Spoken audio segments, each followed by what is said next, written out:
放榜那日，婆母给了我6两银子。拿好了，这6两银子，1两买米，2两买肉，3两给你夫君缝件新衣裳。记住了，东西给我挑好的买，不许给我乱花，更不许偷藏，否则这双手你就别想要了。是，婆母，阿松记住了。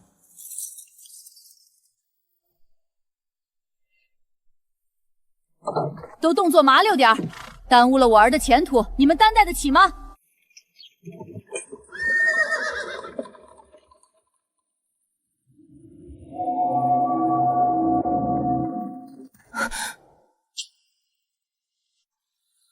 婆母，公子，我回来了。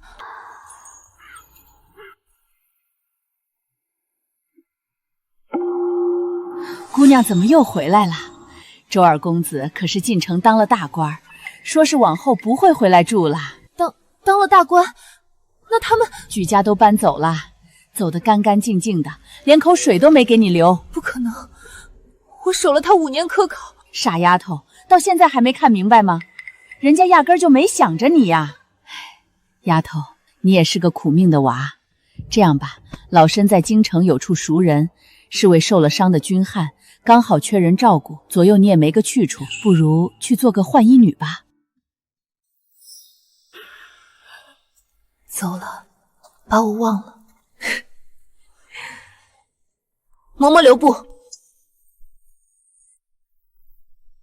多谢嬷嬷，我愿意去。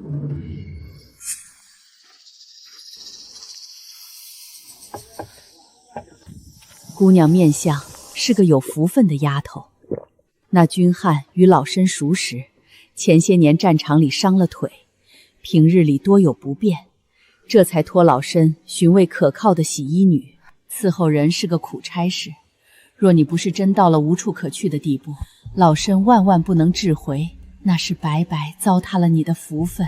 嬷嬷，我知道您是为我好，这般温柔的话，很久之前我也从另一个人嘴里听到过。我的阿松有一双世上最纯净的眼，往后定有贵人相助，享不尽的福分嘞。可自爹爹去世后，我在家做了5年不见天日的丫鬟。瞧瞧，虽说又干又瘦，但绝对是个能吃苦、扎实干活的丫头。这种货色，顶多给1000银子。成，1000就1000。为了这1000银子，我每日天不亮就要起床，劳作耕田，淘洗衣物。周家这间低矮破旧的南房，屋里终年见不到阳光，却塞得住一个我。身上的衣物汗湿了又干，干了又干。在我饿得连眼皮都抬不起来时，是赵嬷嬷悄悄塞给我一个苦馒头。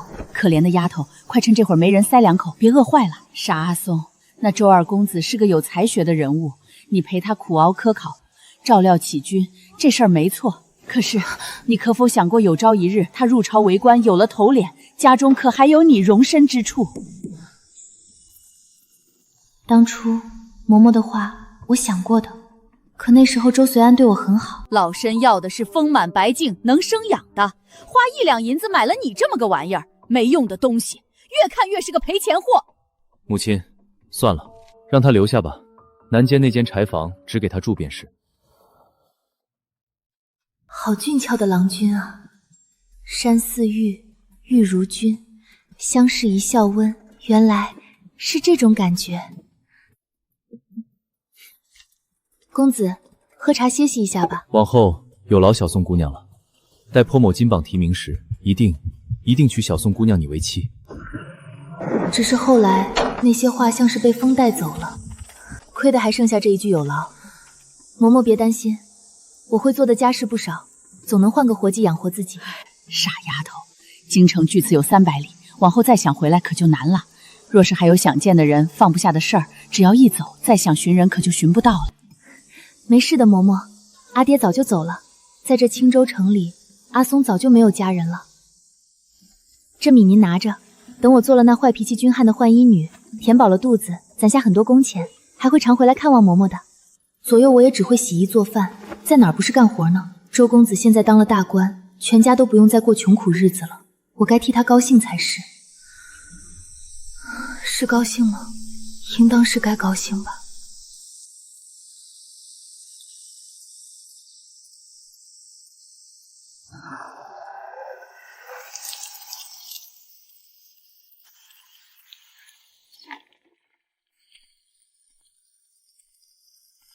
小宋姑娘，周家请了10余辆马车赶路，一路吹吹打打，好不热闹。我可瞧见了，周二公子还戴着醉了红缨的高帽嘞。不过，小宋姑娘怎的还留在镇上？莫不是还惦记着给你家公子上山采药？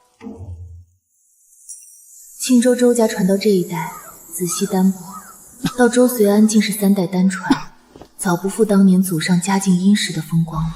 丫头，你可记住了，我们随安身子若不胜衣，得金枝玉叶养着，吃穿用度都不能马虎。同一个善事1周只允许出现1次，我每月给你1两银子，你且精打细算着花。要是被我发现你私藏、克扣、浪费，你就死定了。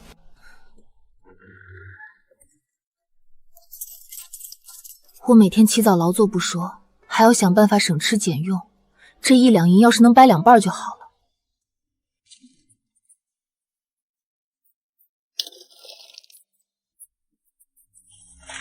老板，这死鱼帮我称一下。哎，行，阿松，你这丫头呀。公子，菜都上齐了。今日的鱼怎得如此不新鲜？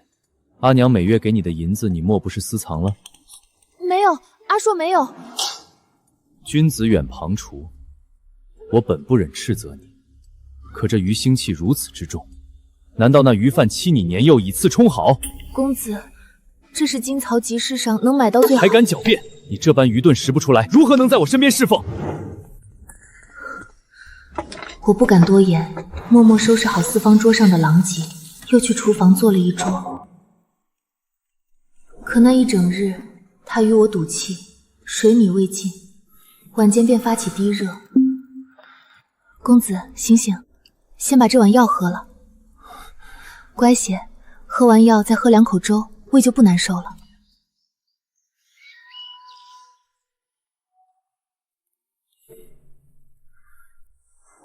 这回就当罚过了，下次仔细些便是。是，阿松记下了。傻阿松，你看看你这手都泡得不成样子了。你每天天不亮就起来熬药，洗完衣服还要去做饭，连口热乎水都顾不上喝。你心疼你家公子，可也要心疼自己呀。我没事的，公子身子弱，前些年受了那么多苦，现在仔细些养着才好。也就你肯这么哄着捧着他。你看他现在面色红润，连读书都比以前有精神多了，这全是你的功劳啊！算你还有点用，没白养你。公子，喝个茶，休息一下吧。这画中女子被公子画的也太美了吧！仔细收着，虽不及画中万一，也算全了你这些年的辛苦。谢公子。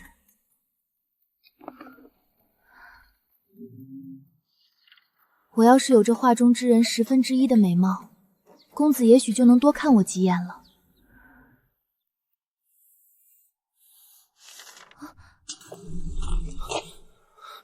谁准你碰他的？出去，在书房外的青石板上跪着，没我的允许，不准起身。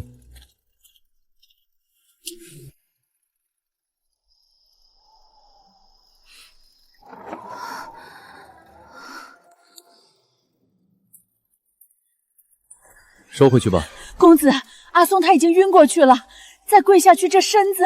我也是为了他好，这点苦都受不住，将来如何成事？成事？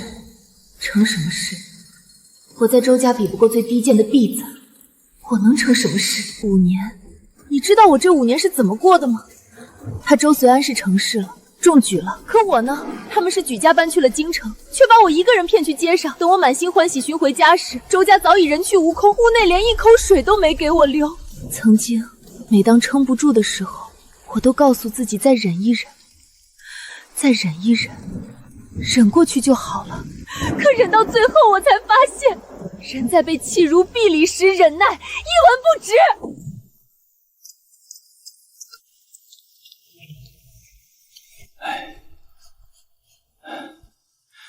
小宋姑娘，你先别多想，也许是周二公子这几日刚进城太忙了，还没来得及差人接你。姑娘，听我一句劝，倒不如就留在咱们镇上等他，等他在京城安顿好，总会记起来你的名分。到时候八抬大轿，风光迎你进京。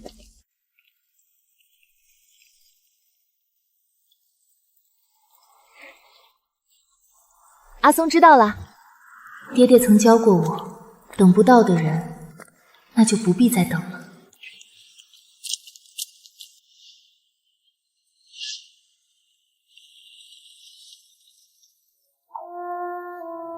若要渡河，2两银子。只是这荒郊野地的，弱水河可不安分。丫头，一个人要去哪儿啊？去京城。这是2两银子买的好肉，割的时候连屠夫都夸新鲜。若入了滚油炮阵，小火焖透，起出去油，吃多少都不会腻。船家，可否用这抵我船费？这肉看着是不错，行吧，上船。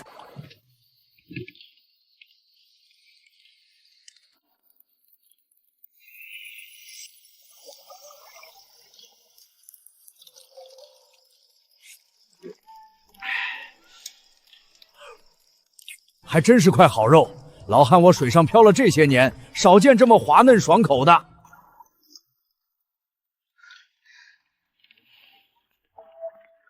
可是宋阿松姑娘，我家主人差我来接你。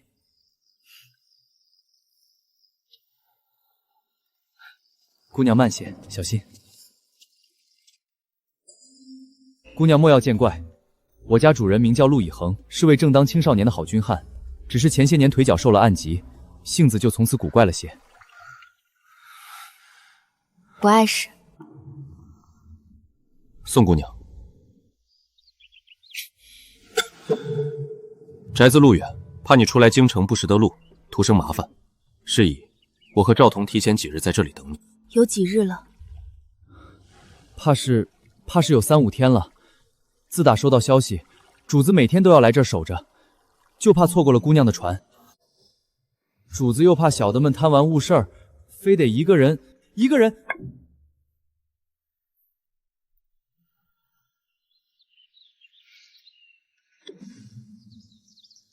你这腿，我能治。周兄，恭喜啊！吏部的任命总算是定下来了。9月初8当真是个黄道吉日，周兄往后飞黄腾达，可别忘了哥儿几个。好说好说，9月初8。等这一日，确实等得不容易。众里寻他千百度，蓦然回首。呵呵，美人，你说本官这诗如何？大人才高8斗，奴家听得心都醉了。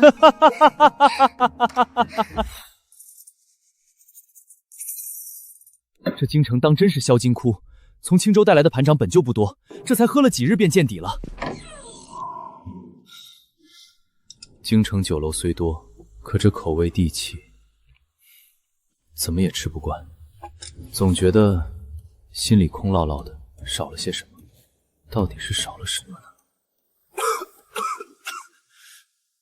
鱼刺。绿萝，从青州老家带来的家事可都安顿好了？回主子的话，大体都已经安置妥当，只是老夫人总觉得那些褥子不合身，睡不安稳，正闹着呢。怎么回事？他今年没送新褥子过来。往日这些琐碎杂事都是他追着办好的，现在可倒好，到了京城就开始贪玩偷懒，白等着享福当夫人。主子，您说的是？还能有谁？自然是那个从青州买来的小丫鬟宋阿松。公子，小的入府这么久，就没听过什么阿松姑娘啊。公子，您从青州就没带别的人回来啊？而且举家搬迁的时候，老夫人特意1粒粮食没留。要我说，真有什么阿松姑娘，怕是也早饿死在青州了。你说什么？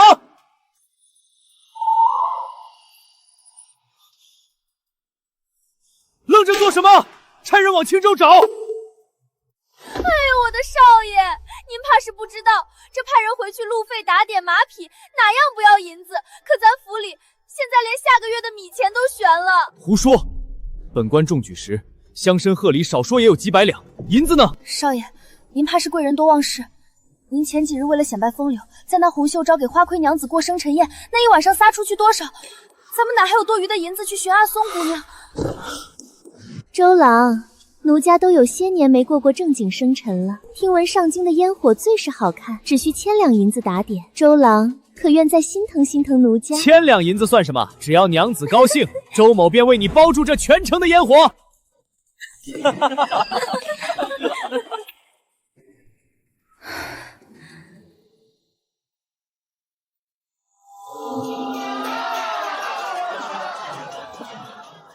公子，阿松在周家5年了，这回中举，阿松想求您一件事，能不能给阿松6两银子？那是阿松攒下的工钱，还有赎身钱。你倒是真敢开口，宋阿松，你别忘了你的本分，家中正是缺米少变的时候，你拿了钱，别光顾着买那些没用的珠花小玩意儿，要是误了家里的生计，看我不揭了你的皮。是，阿松记住了，阿松这就去买米。就是这种感觉，纯粹的、独一无二的，可以放肆说教和维护自己的威严，这种滋味是那些达官显贵、风尘女子给不了我的。我只需靠在这儿，什么都不必做。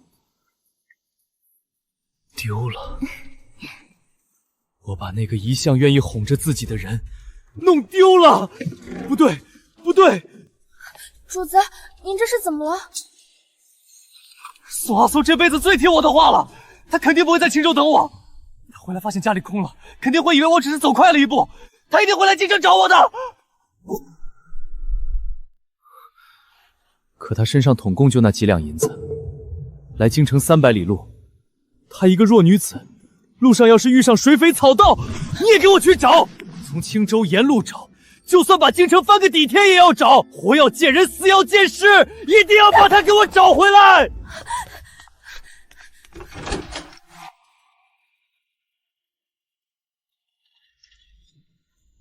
京城不比青州，这里地皮寸土寸金，若想活下去，必须尽快摸清这些能吃饭、能治病的地方。宋姑娘，在瞧什么呢？这京城热闹吧？在记录，记下哪里的肉新鲜，哪里的药草全。宋姑娘，到了，这就是陆宅。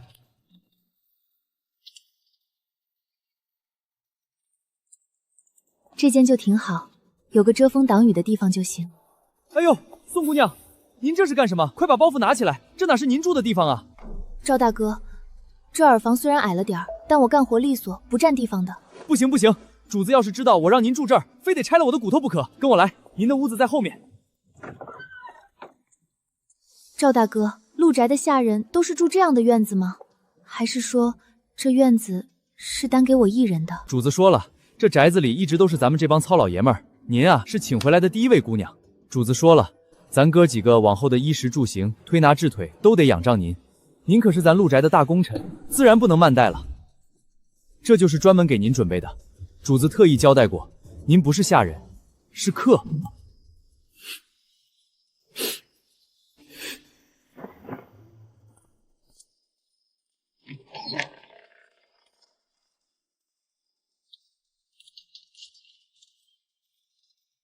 公子的伤就劳烦宋姑娘了。不麻烦的。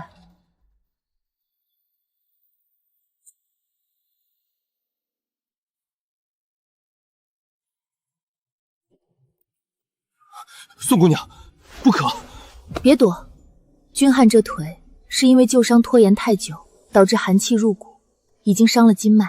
寻常那些温补的汤药进了肚子也化不开，自然没用。我爹生前是个道士，他除了摇卦算命，在青州最出名的便是这一手医治跌打损伤、续骨接筋的本事。我虽不才，但也学了他8、9成。你这伤，我不敢说能药到病结，但起码我有7分把握让你重新站起来。主子，您听见没？7分把握啊！您就让小宋姑娘试试吧，就当死马当活马医嘛。若治不好，我不怪你；若你真的能治好，陆某的全部身家皆归于姑娘。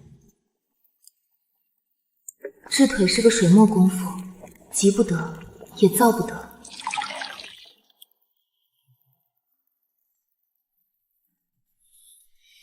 君汉，水温正合适，该浸泡了。宋姑娘，我一个大男人，这副残样子，实在不便在姑娘家面前袒露。医者眼里无男女，君汉，若想站起来，这点窘迫得收一收。忍着点儿，可能会有些钻心的疼。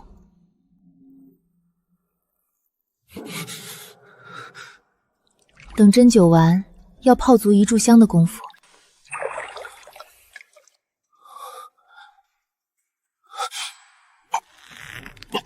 君汉，很疼吧？这是我特意调的，喝点甜的就不觉得药苦了。我无碍，继续。那你等会儿再喝。泡完药浴，接下来是最关键的推拿。男女有别，小宋姑娘不可如此。现在说这些晚了，还会更疼，你忍一忍。我爹说过，投之以桃，报之以李，这世上的情分都是换回来的。当初在弱水河边，你送我桃儿，不嫌弃我落魄，接我入府。如今我便以这礼子回赠你。阿松没读过大书，只知道做人要知恩图报。我待人一向好，周随安当初只用1两银子就买下了我便对他尽心尽力，侍奉了5年。如今君汉接纳我自然也会对君汉一样好。除了治腿，我得知陆以恒的饮食极为简单，便将在周家练就的厨艺都使了出来。宋姑娘，主子这人自从腿废了，就觉得这日子没啥盼头。他吃什么都说跟嚼蜡一样，你也别太费心，凑合弄2口就行。吃得好了，这心里的苦才能少些。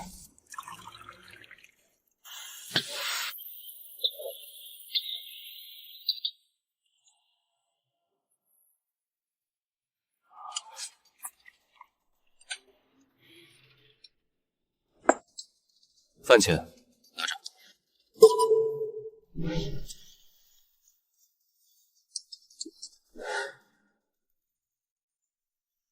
我来帮你。在周家，我做得好是本分，做得不好是愚钝，从未有人关心过我。君汉，你这4个字比周随安偶尔赏赐般的那句今日尚可要动听10分。以前的苦都过去了，这里就是你家。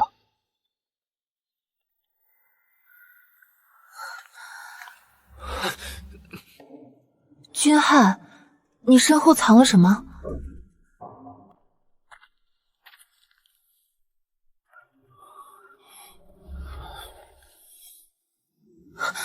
这是什么？我自己研的成液，治手。看看你这手，又粗又脏，端个茶都能污了随恩的眼，还不快滚下去！女子之手当如柔瓷，你这般粗糙，实在不雅。往后莫要伸出手来倒我胃口。我也曾偷偷攒下几文钱，买过最便宜的猪油膏，反复涂抹，可那双手却因为终日的劳作，从未好转过。从前没人会为了我这双手心疼。怎么了？是嫌这药不好？军中大夫都用这个，你若不喜欢，我再去寻更好的。不是君汉的药太好了，好到快要治好那些年我心里的伤了。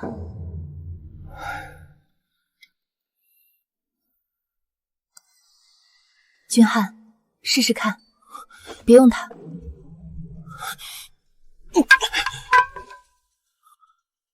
我站起来了。爹爹，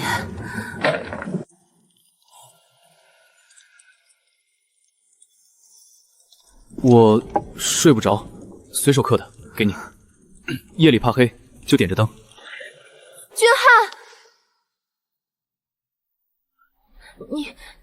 你往后别叫我小宋姑娘了。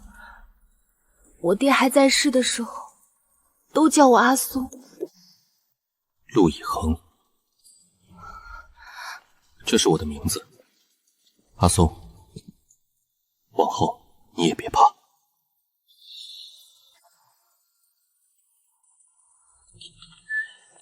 我知道这座京城的宅子不再仅仅是我一个换衣女暂住的容身之所了，它开始像一个家了。公子，药熬好了，您快趁热。滚！这药里一股子焦糊味，你想毒死我不成？公子恕罪，奴婢是按照方子熬的。不是那个味道，根本不是那个味道。乖些，把药喝了，胃就不疼了。喝完药再喝这个甜水，药也就不觉得苦了。赶紧给我滚！别在这里碍我的眼！拿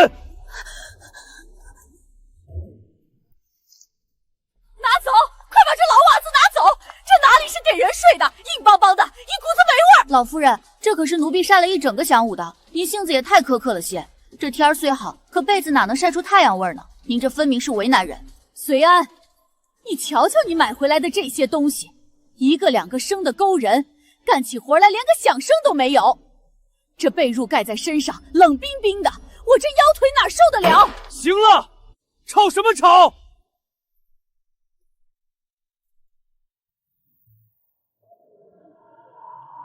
太阳味儿。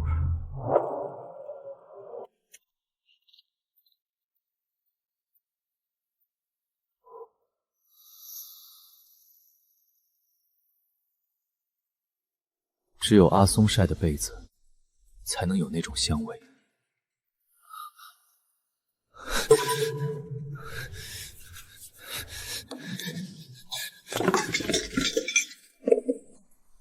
宋阿松，你除了依仗我，还能死到哪儿去？二公子，大喜！您花重金托人寻的那位小宋姑娘，方才有下落了。在哪儿？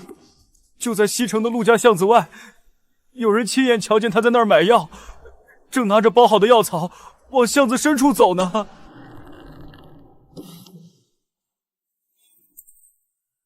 二公子，要不要现在就带人去那巷子里堵着？万一那姑娘再搬了家……急什么？黄昏不睡，白日无能。公子我还要睡觉。在这京城地界，她一个没见识的村野丫头，能逃出本官的手掌手？这东西刻得真丑，择日得寻把好刀，把这木人好好雕一雕，得雕出她的模样。那小小的身影，身子骨却像水柳枝一样软。虽然性子倔了些，竟敢不告而别。可这不打紧，等派人把她抓回来，许她做个妾。到时候关在屋里，养得再乖顺些，也别有一番滋味。在这京城，她无依无靠，除了跪下来求我，不低头也要低头了。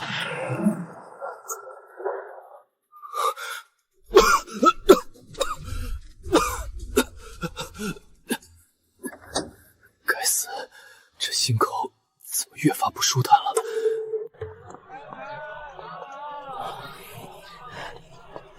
二公子快瞧，在那儿呢。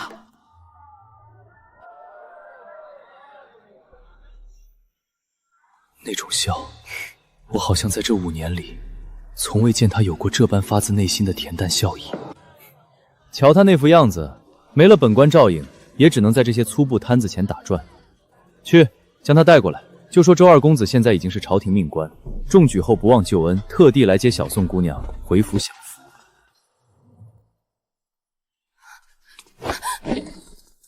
滚开！宋阿松，你躲什么？二公子在那儿等着接你呢，还不快跟我走！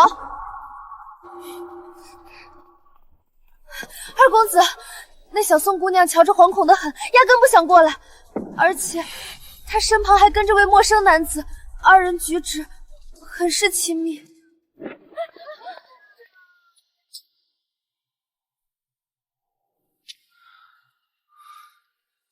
这颜色衬你，拿去做件夹袄，入冬穿正好。我不是说了吗？这布不是给我做的，是给你缝新衣裳的。老板，您这布要是算便宜点，我回头再多扯几尺。1两买米，2两买肉，剩下的3两啊，刚好割匹好布，给夫君缝件新衣裳。老板，便宜点嘛，下次我们还来你这儿买。那是本该缝给我的衣裳。宋阿松，闹够了没有？跟我回家。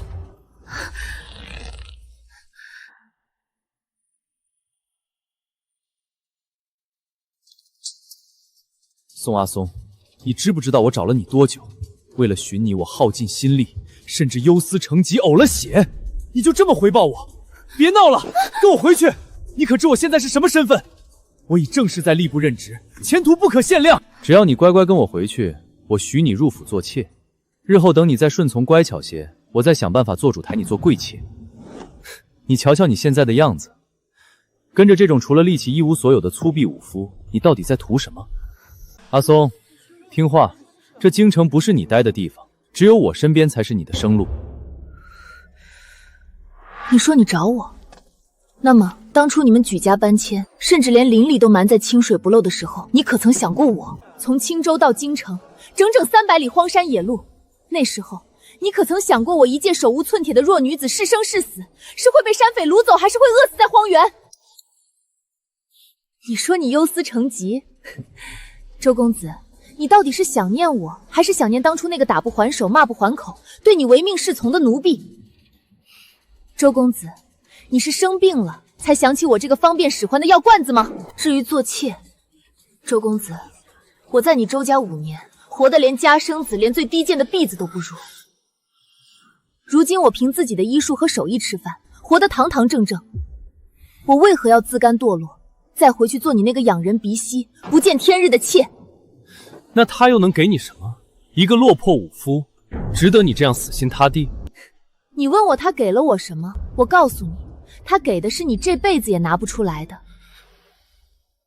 他给了我一间遮风避雨的屋，给了我一个真正的家。他会在我手冷时为我搓暖，会在我害怕黑夜时为我点亮一整夜的灯。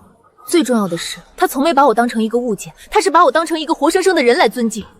这些，你这位高高在上的周公子，你给得起吗？你懂什么？宋阿浩，你不过是个没见识的村野丫头。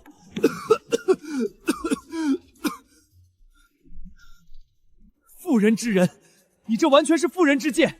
他一个废了腿的废人，除了这一身蛮力，他能护你多久？他连自己都顾不住。宋阿松，你别不识好歹！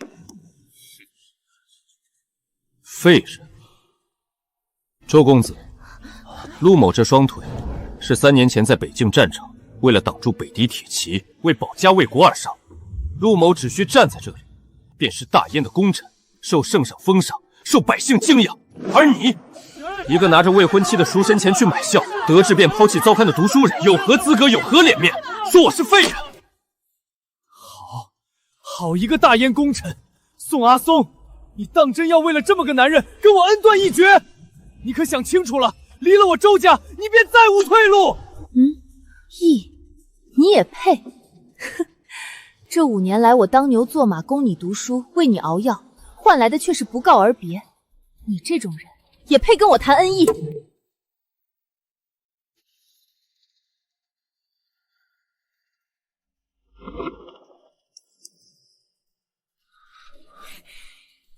周公子，你看看，你给我的是这个，面目模糊，敷衍了事。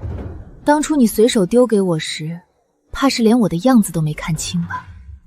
他给我的是这个，一刀一刻，皆是用心，甚至连我采药时的神态都刻得入骨，因为他把我放在了心上。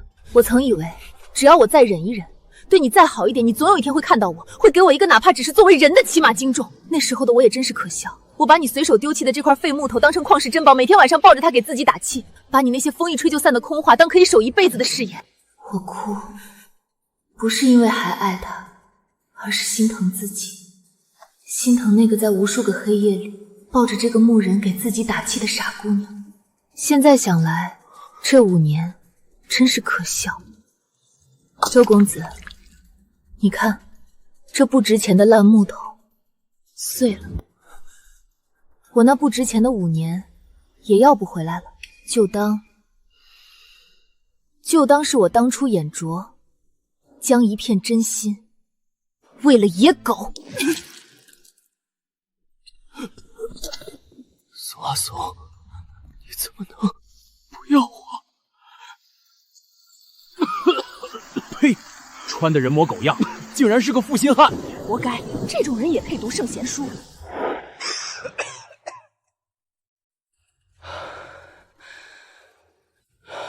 喜事啊，宋姑娘！什么喜事？我听说，自打市集那日后，周随安便病倒了。那口当众呕出的心头血，抽走了他全部的精气神。现在他整天瘫在床上，以药度日呢。他已经跟我没有关系了。你呀，整日别瞎打听了。我交代的事办好没？主子放心，您都拿出全部身家来了。您跟宋姑娘的婚事，我必须得办得漂漂亮亮。8抬大轿，10里红妆，该有的一个不少。明天您就等着吧。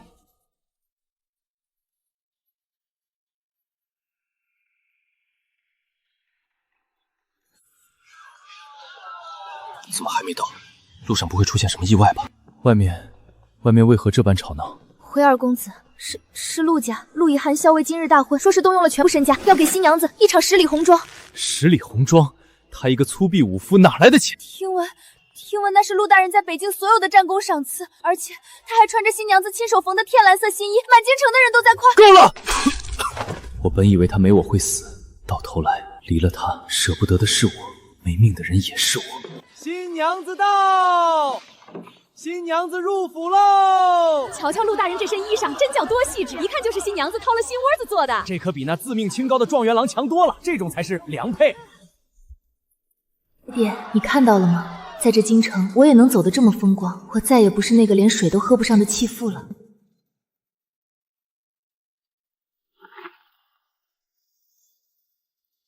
阿苏，这是你最宝贝的东西，以后别叫君汉了，叫夫君。这里不再是你的容身之所，这是我们的家。爹爹没有算错，我终于等到了我的贵人。当年婆母给那6两银子时，我以为是绝路，那1两买了米，2两买了肉，已经喂饱了我的肚子，而那最后的3两，终于为我的夫君缝制了一件最合身的衣裳。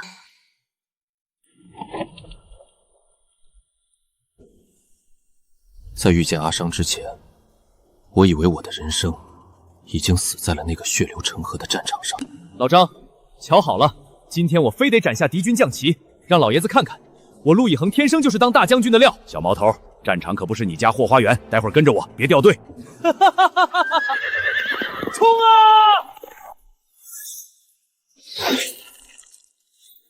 老张，怎么会这么快？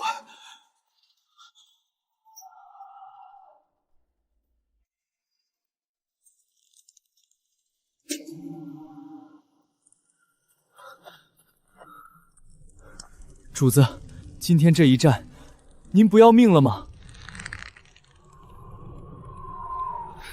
赵彤，在老张倒下的那一刻，我就懂了。战争从来不是什么英雄故事，它没那么光鲜，不过就是一场又一场拿命当筹码、用血肉去填的豪赌。可我没怕过。主子，这道伤再深半分，这条膀子就废了。您这命，真是10年军旅，从无名小卒爬到这正6品都尉，我身上这些疤可比那军功章还要多。每一次从死人堆里爬出来，我都觉得阎王爷嫌我命硬，不敢收我。我以为能一直硬下去，直到3年前那个冬天，那个让我再也站不起来的冬天。看清楚了吗？多少？主子，斥候拼了命才带回的消息，至少3万。玄甲关内，守军仅逾500。朝廷的援军呢？半个月前，咱们连发了3封加急求阅申信，至今没有半点回音，2到半路就被断了。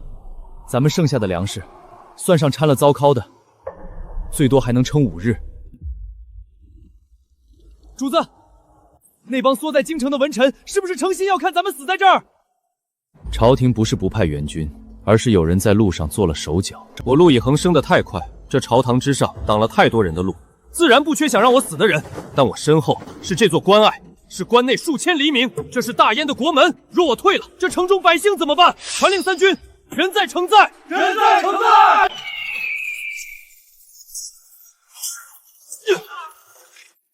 泼热油！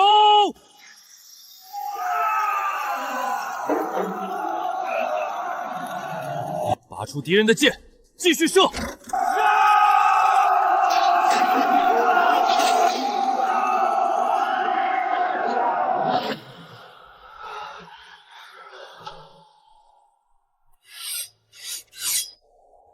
赵彤，今夜子时，我带200骑兵出城突袭敌营，你带剩下的人守城。若是看到敌营火起，便带人从侧翼杀出接应。对，您不能去，200对3万，那是送死啊！这是唯一的活路。围城7日，敌军也疲惫了，若能烧了他们的粮草，他们必退。可是，哪怕烧了粮草，你也回不来了。这是军令。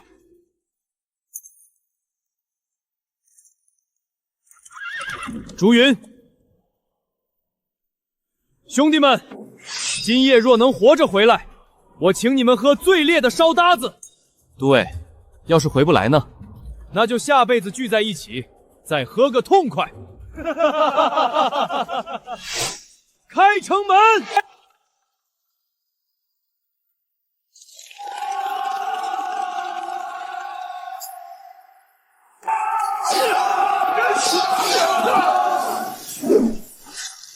诸位，烧着了，粮草全烧着了，快撤！中计了，这是圈套！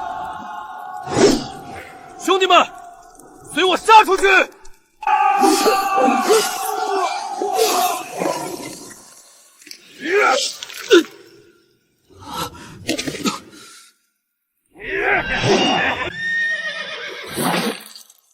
朱允，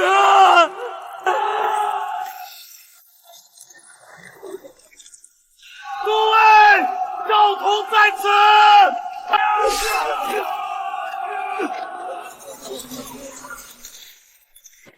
二人替我可我娘。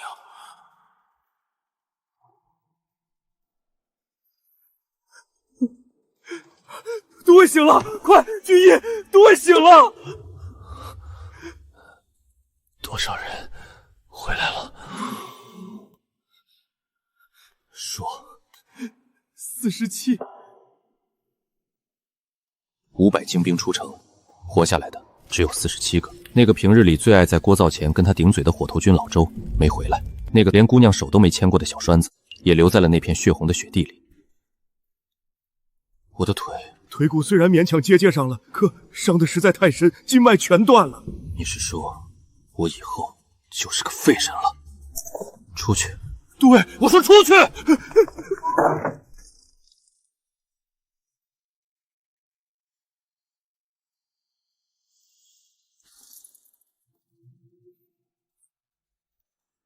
主子，等到了京城，咱们请宫里的太医好好瞧瞧，他们的医术肯定比军医要好。都尉筋脉已断，认命吧！滚！滚！全给我滚出去！圣旨到，奉天承运，皇帝诏曰：陆氏陆以恒戍守疆土，护国有功，赐宅邸1座，黄金100两，授禁军校尉虚职，颐养天年。颐养天年，说的真好听。主子，圣上终究是没忘了您的功劳，这分明是告诉京城所有人已经没用了。这哪是官职，这是给废人准备的棺材。滚！全给我滚出去！赵彤，你怎么还不走？守着我这个疯子，你有出息吗？我是主子的随从，死也要守在这儿。主子，咱哥俩这日子过得实在不像样，要不找个手脚迷离的洗衣妇吧？起码咱们进进出出的，衣裳得有个干净样。正好，青州的赵嬷嬷托人捎了信来，嬷嬷的意思，想请主子照拂一二。我如今泥菩萨过河，还能照拂谁？嬷嬷说，这姑娘命苦，她本是个童养媳，供着那未婚夫婿读了5年书，结果那男人高中状元进京后，转头就把她给撇下了。同是天涯沦落人，都是被这世道扔掉的废物罢了。去接吧。主子，坐轿子里等吧，这风太大，您的腿受不住。少废话，既然答应了要等，哪有缩在轿子里的道理？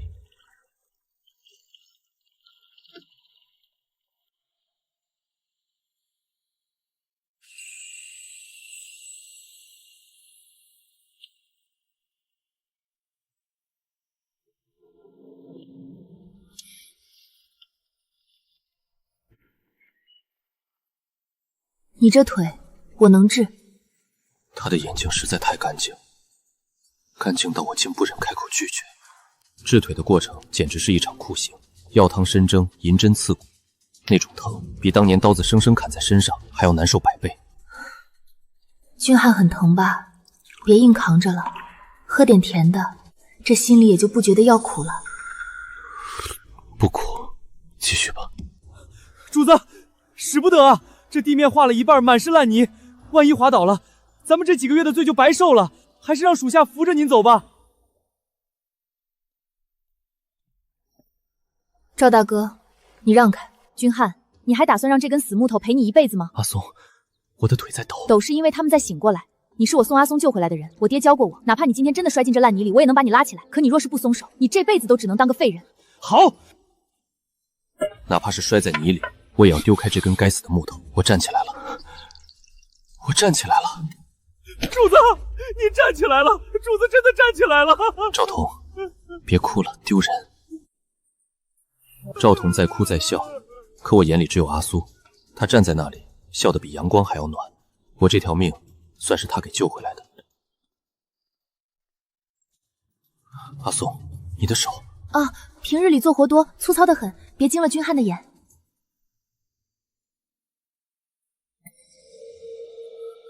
赵彤，你说阿松，他这些年到底受了多少苦，才能把一手磨成这样？我不知道，我只知道现在阿松姑娘逃出来了。对了，主子，你还记得之前在北境给你治腿的老军医吗？当然记得。怎么了？我之前听同营的兄弟说，这老军医好像有个治疤的秘方，他说不定能治疗阿松姑娘的手。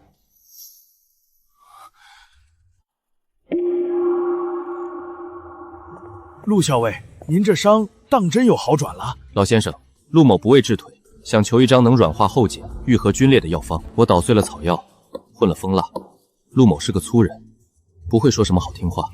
这瓶小小的药膏，便是我唯一能给他的，能医好他手中苦楚的一点念想。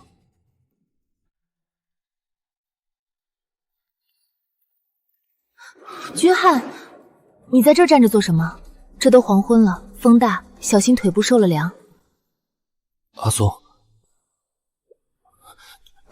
给你。这瓷瓶真好看，是什么名贵药材？是治手的，我跟老军医淘了方子，研了许久。你平日里浆洗多，洗完手记得抹一点。疼啊，陆以恒，当年你在玄甲关面对3万狐骑都没退过半步，如今面对一个瘦弱的小姑娘，递个药膏竟让你紧张的手心冒汗，连话都说不利索。多谢君汉，阿少一定每天都抹，断不敢辜负了你的心意。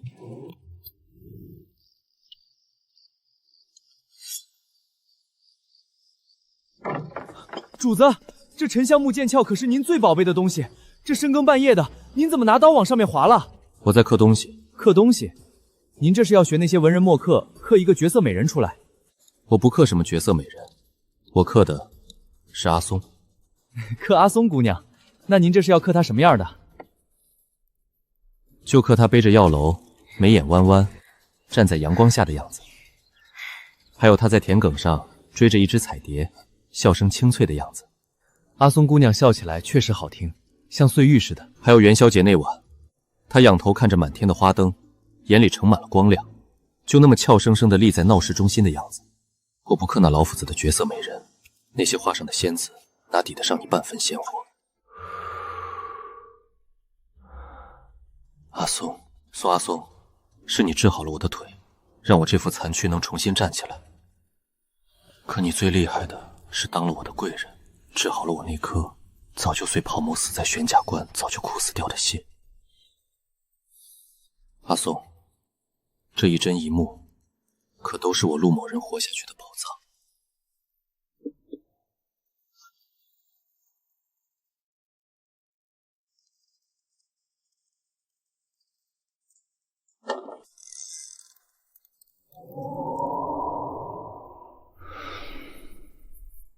我的阿松，才是我这一生最好的那味药。